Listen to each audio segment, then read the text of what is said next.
റഹീം അദ്ദേഹത്തിന് വിവരിക്കാൻ കഴിയുന്നതിലുമപ്പുറമുള്ള വിശേഷങ്ങൾ അദ്ദേഹത്തിന് പറഞ്ഞു തീർക്കാൻ പറ്റാത്തത്രയും ഓർത്തെടുക്കുകയായിരുന്നു. യെച്ചൂരിയെ പറ്റി അത്രമാത്രം വിലപ്പെട്ട സ്നേഹബന്ധത്തെപ്പറ്റി ഓർമ്മിപ്പിക്കുന്നു. വിജയരാഘവൻ CPI മുതിർന്ന നേതാവ് നമ്മളൊപ്പം ടെലിഫോൺ ലൈനിൽ. ശ്രീ വിജയരാഘവൻ, സീതാറാം യെച്ചൂരിയുടെ വിയോഗം എത്രമാത്രം വലിയ നഷ്ടമാണ്? ഇന്ത്യയെ സംബന്ധിച്ചിടത്തോളം CPIഎമ്മിനെ സംബന്ധിച്ചും വളരെ വേദനയുണ്ടാകുന്ന സന്ദർഭങ്ങളിലൊന്നാണ്. CPIഎമ്മിന്റെ നേതൃത്വ സ്ഥാനത്തിരുന്നുകൊണ്ട് ദേശീയ രാഷ്ട്രീയ ഘടനയിൽ തൊഴിലാളി വർഗ രാഷ്ട്രീയത്തെ ശരിയായ ദിശയിൽ ഉയർത്തിപ്പിടിച്ചുകൊണ്ട് ഇടപെടുന്നതിൽ സീതാറാം നിർവഹിച്ച ചരിത്രപരമായ പങ്ക് ഏറ്റവും പ്രധാനപ്പെട്ടതാണ്.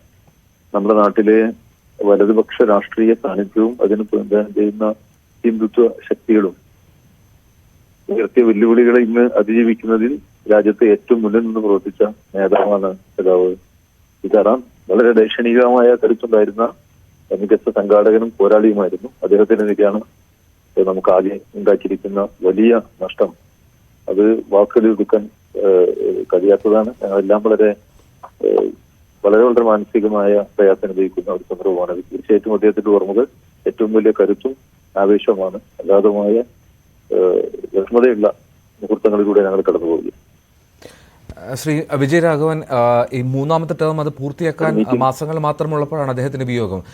ഈ 3 ടേമിൽ അദ്ദേഹത്തെ എങ്ങനെയാണ് ഒരു പാർട്ടി ജനറൽ സെക്രട്ടറി എന്ന നിലയിൽ താങ്കൾ സംബന്ധിച്ചിടത്തോളം അതിന്റെ ദൈക്ഷണികമായ നേതൃത്വവും പ്രായോഗികമായ നേതൃത്വവും ഒരുപോലെ നൽകിയ ഒരു നേതാവാണ്. തീർച്ചയായിട്ടും അദ്ദേഹം മുന്നോട്ട് വെച്ചിട്ടുള്ള കാഴ്ചപ്പാടും പ്രവർത്തന ശൈലി ഉപയോഗപ്പെടുത്തിക്കൊണ്ട് പാർട്ടി മുന്നോട്ട് പോകുമെന്നാണ് അക്കാര്യത്തിൽ സൂചിപ്പിക്കാറുണ്ട്.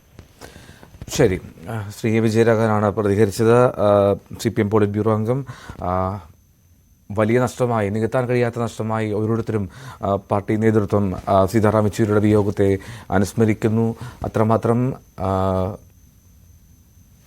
സർഗാത്മകമായി രാഷ്ട്രീയ രംഗത്ത്, അതും മതേതര രാഷ്ട്രീയത്തിലെ ഒരു അടയാളപ്പെടുത്തുന്ന മുഖമായി നിലനിന്ന സീതാറാം യെച്ചൂരി അത് പാർട്ടി ജനറൽ സെക്രട്ടറി പദവിയിലിരിക്കെ അന്ത്യം സംഭവിക്കുന്നു. ശ്വാസകോശ സംബന്ധമായിട്ട് അസുഖത്തെ തുടർന്നാണ് ചികിത്സയിലായിരുന്നത്. ഡൽഹി എയിംസിലായിരുന്നു അന്ത്യം. ദിവസങ്ങളായി അദ്ദേഹം ഗുരുതരമായിട്ടുള്ള അവസ്ഥയിലായിരുന്നു. ഇടയ്ക്ക് വെന്റിലേറ്ററിലേക്ക് മാറ്റിയിരുന്നു. എന്നാലും ഇന്ന് അല്പം മുമ്പാണ് അദ്ദേഹത്തിൻ്റെ മരണം, വിയോഗം ഔദ്യോഗികമായി അറിയിക്കുന്നത്. കിരൺ ബാബു തുടരുന്നുണ്ട് പൊളിറ്റിക്കൽ ഡെസ്കിൽ നിന്ന്. നേരത്തെ കിരൺ സൂചിപ്പിച്ചതുപോലെ ഒരുപാട് അനുഭവങ്ങൾ, ജീവിതാനുഭവങ്ങൾ, അത് അടിയന്തരാവസ്ഥക്കാലത്തെ പോരാട്ടം, അതിനുമപ്പുറം നിർണായകമായിട്ടുള്ള ഒരു രാഷ്ട്രീയ അച്ചുതണ്ടായി ദേശീയ തലത്തിൽ നിലനിന്ന ഒരു യെച്ചൂരിയുണ്ട്. മാത്രമല്ല VS അച്യുതാനന്ദനുമായി വല്ലാത്തൊരു അടുപ്പവും ബന്ധവും നിലനിർത്തിയ ഒരു യെച്ചൂരിയാണ്. ഈ വിഭാഗീയതയുടെ കാലഘട്ടത്തിലൊക്കെ യെച്ചൂരി VS ബന്ധത്തെ എത്രമാത്രം വിശേഷിപ്പിക്കുകയും ചെയ്തിരുന്നു പലപ്പോഴും.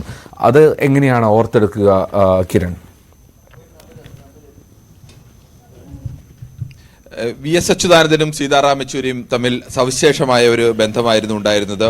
ഇരു നേതാക്കൾക്കും തമ്മിൽ ആ തരത്തിലേക്കുള്ള വ്യക്തിബന്ധം വളരെ ചെറുപ്പത്തിൽ തന്നെ സീതാറാം യെച്ചൂരിക്ക് VS അച്യുതാനന്ദനുമായ ബന്ധമുണ്ടായിരുന്നു. കാരണം സീതാറാം യെച്ചൂരി പാർട്ടിയിലേക്ക് SFIയിലേക്ക് കടന്നു വരുന്ന കാലത്ത് തന്നെ കേന്ദ്ര കമ്മിറ്റി അംഗമാണ് VS അച്യുതാനന്ദൻ. ഏകദേശം അവർ തമ്മിലുള്ള സൗഹൃദത്തിന്, അല്ലെങ്കിൽ ആഴത്തിലുള്ള സൗഹൃദത്തിന് 3.5 പതിറ്റാണ്ടിലേറെ പഴക്കമുണ്ട് എന്നാണ് സീതാറാം യെച്ചൂരിയും VS അച്യുതാനന്ദൻ പറയുന്നത്. അതിനു മുമ്പ് തന്നെ അവർക്ക് പരിചയമുണ്ട്.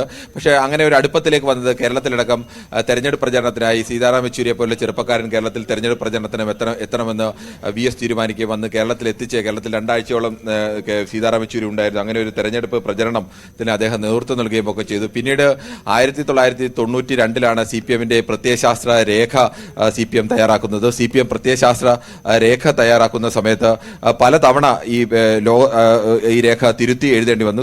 ലേഖ തിരുത്താനുള്ള പ്രധാനപ്പെട്ട കാരണം ലോക കമ്മ്യൂണിസ്റ്റ് പാർട്ടികൾ പലതും തകർന്ന ഒരു ഘട്ടം കൂടിയായിരുന്നു. കമ്മ്യൂണിസ്റ്റ് പാർട്ടിക്ക് ലോകത്താകമാനം വലിയ വെല്ലുവിളികൾ നേരിടുന്ന ഒരു ഘട്ടത്തിലാണ് ഇന്ത്യൻ കമ്മ്യൂണിസ്റ്റ് പാർട്ടികൾ ഇത്തരമൊരു രേഖ തയ്യാറാക്കാൻ തീരുമാനിച്ചത്. ആ രേഖ ഏകദേശം 10ലേറെ തവണ തിരുത്തി എഴുതേണ്ട അവസ്ഥയൊക്കെ ഉണ്ടായിരുന്നു.